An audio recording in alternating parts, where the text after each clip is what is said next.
morning, students. Let us continue with our Unit 5 topic related to audit and compliance.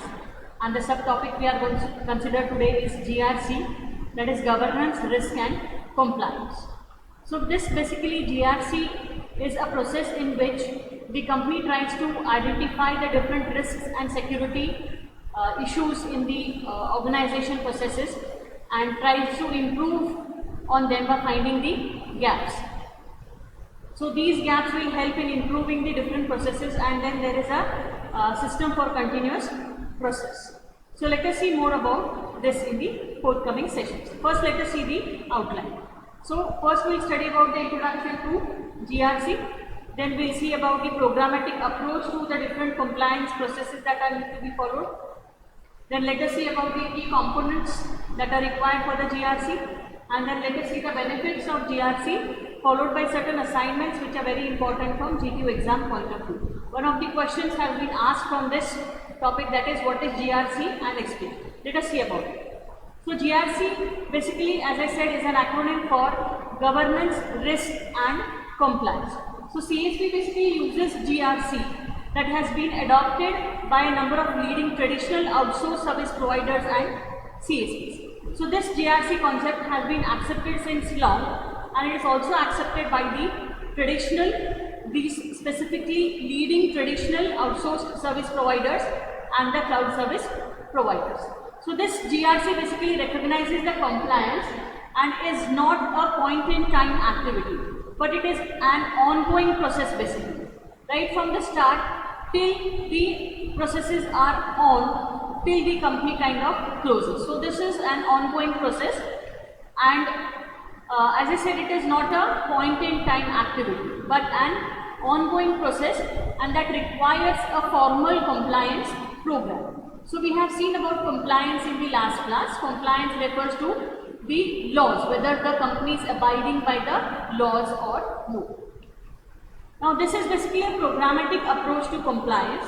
It is divided into various phases, as you can see in the diagram. You have risk assessment, the key controls, the monitoring and the reporting. Once the reporting is done, all the things are documented and the gaps are identified, and those gaps are improved upon. That is done through the continuous improvement. So continuous improvement again is an ongoing process which keeps happening till the better processes are defined. Then also you can see you have basically for the new projects, new IT projects and system, there is risk assessment being done on the lower side. Now let us see more about this in the forthcoming slides. So first let us see about the risk assessment. So this approach begins with an assessment of the risk. Different types of risks are assessed. These risks are basically faced by the CSP, and the identification of the specific compliance, that is regimes and requirements that are applicable to the CSP services. So specifically these are identified, that is regimes and requirements are identified, and these basically are applicable for the CSP services. Now the CSP should also address the risk associated with the key areas. There are many key areas. Now let us see some of them, specifically related to the authentication mechanism, and this is basically for accessing the cloud. This is one of the important techniques because the major of the risk lies in the appropriate use authentication techniques. If they are not appropriate, the entire cloud can fail. Then you have encryption of sensitive data and associated key management controls. So risk is also related to which encryption technique you use. So sensitive data needs to be encrypted by using a very strong algorithm, else the data can be leaked out. And also the other key management controls also need to be managed appropriately. Then legal separation, that is logical separation of customers' data. Multi-tenant environment has data related to many customers. They are all segregated together, and there is a tagging method that is used. So this customer data has to be logically separated because they belong to various other organizations. And then the CSP administrative access also has to be managed properly because that also has a major risk. Now let us see about the key controls that are used. So key controls are basically used to they are identified and documented to address the identified risk and compliance requirements. So these are basically used to identify risk and compliance requirements. So these are the major key controls, and also they need to be documented. So these controls are captured in a unified manner, and there is something called as unified control set. So that is unified control set is basically used to capture it, and this is designed to meet the requirements of the CSP customers and other external requirements. So the unified control set is basically designed in such a manner that meets the requirements of the CSP customers and other external requirements as well. The CSP drives compliance activities based on its key controls. So there is a compliance activity, and these compliance activity basically is a key control or based on the key controls rather than disparate set of externally generated compliance requirements. So these compliance activities are very important basically for the key controls.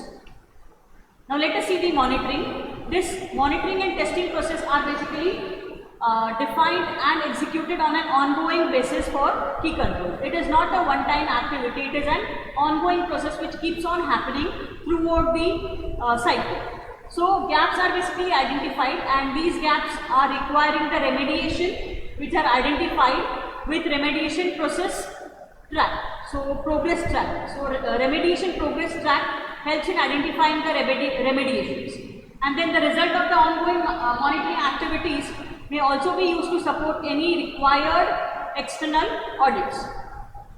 So ongoing monitoring activities, as I said, is very important, and it is basically used to support any specifically external audits that happen.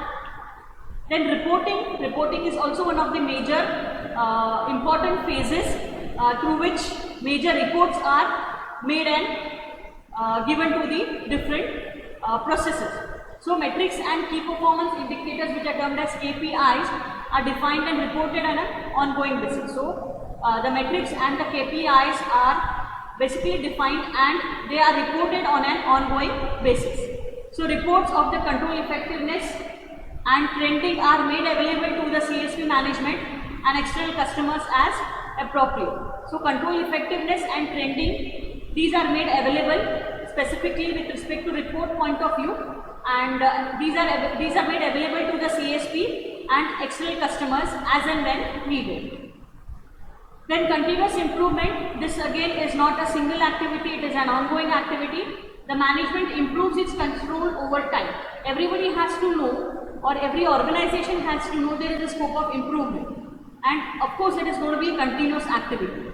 So management can improve its control over time. Immediate improvement of course is not going to be possible, and this can be done by acting swiftly to address any significant gaps identified. So any specific gaps that are identified, the work basically begins on those gaps that are identified, and these gaps are basically identified during the course of monitoring and taking advantage of the opportunity to improve processes and control. So these gaps identified are basically very helpful because they are basically the scope of improvement. So once you know what are the negatives, you can work on to make them convert to positives.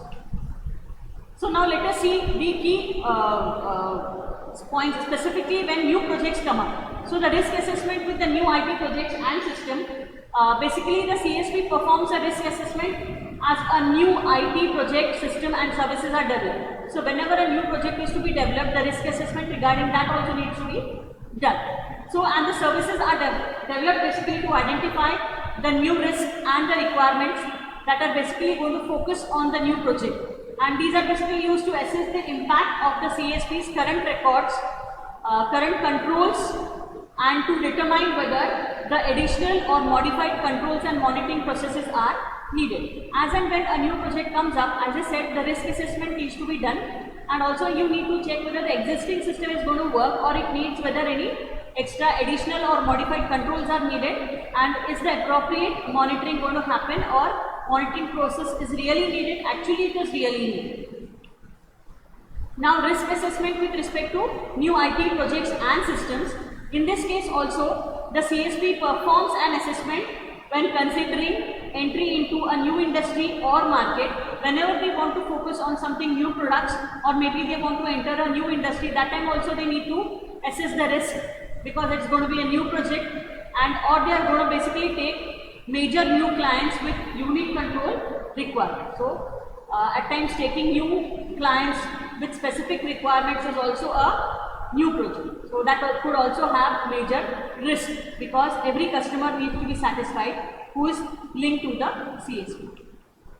Now let us see about the benefits for the GRC, or the benefits of governance, risk and compliance. So it basically helps CSP in managing most of the things. Some of them are listed below. It basically reduces the risk through a structured risk management approach. The risks are reduced because basically a structured management process is being followed. Then there is improved monitoring of IT compliance. As the gaps are identified through the monitoring process, the monitoring process also improves, and specifically with the IT compliance. And there is an improved security, because there is a continuous process is happening, so security also gets improved with time. Then rationalize compliance requirements and control assessment process. Basically it focuses on improving the operational efficiency of the company and the control assessment processes. Reduce the burden of compliance, monitoring and testing. So these basically form some sort of burden on the company. So the benefits of GRC is that it will reduce the compliance, monitoring and testing in the long run. Now let us see how an GRC is basically implemented. So to implement a GRC, several major scope elements must be defined. They are basically developed, approved and they are put in process or put in place. There are major components of the work, and they have been broken down into major streams, and they are listed below. They are termed as work streams. It is governance, risk management, compliance and continuous improvement, which we saw. Now this is basically an approach that is followed which has a set of outcomes and transition complete, and it basically has a different phases listed above. This is the startup, then you have the set strategy, the transitions and the operate. This is basically helping in the governance build out, the set strategy direction, the execute transition and operating the ongoing process, that is operate ongoing, and then you have the risk management build out and then compliance build out followed by a continuous improvement. There are various outcomes listed on the lower side which you will be seeing in the forthcoming slides. So firstly let us see how it is implemented. So any startup involves building all of the major work components, and this is basically necessary to define and operate the program. So this generally is led by and performed by the GRC team working with the guidance and input from the IT management. So there is basically a GRC team that is working, and this works along with the guidance and input from the IT management. Now the first step under this is the governance build out. So the operating scope or charter procedure and the governance mechanisms for the GRC team will be developed. So in this case, they will be building or operating the scope charter, they will be building the procedures and governance mechanism, and this is basically for the GRC team, and this will be developed with time. So an organization's change management and transition plan will be developed basically to assist the organization, and this assistance is basically for communicating how the GRC team will integrate with the CSP as a whole. So integration as a whole is very important, and this is how it is done basically to see the entire progress is built out appropriately. Now let us see about the risk management build out. A risk management framework is basically developed and which will be developed with time, and this will leverage the existing methodology. Means it will use the existing methodologies. So this framework will be basically changed, that is tailored to the CSP's processes. They will be changed and made fit into the CSP processes, and will be accomplished by a risk assessment process definition. So this can be implemented and accomplished by a risk assessment process definition. So the CSP compliance requirements will be rationalized to support the development of unified control matrix. So in short, there will be operating in such a manner to develop the unified control matrix. So this matrix is basically very important with respect to compliance requirements. So the unified control matrix will be developed and mapped against current control processes with the gaps identified. So the gaps are going to be basically identified, and they are going to be working with the current control processes, and the control matrix is going to be basically developed by mapping these things. So KPIs will be defined to monitor the progress. Key progress indicators will be defined, and these are basically defined to monitor the progress and provide a basis of ongoing measurements.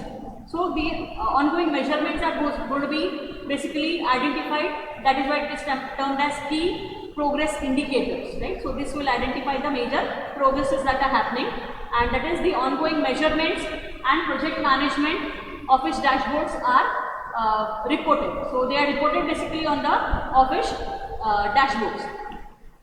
Then compliance build out, the testing and monitoring procedures, processes, tools, templates and methodologies, these will be basically developed to support effective compliance utilizing a standard and efficient approach.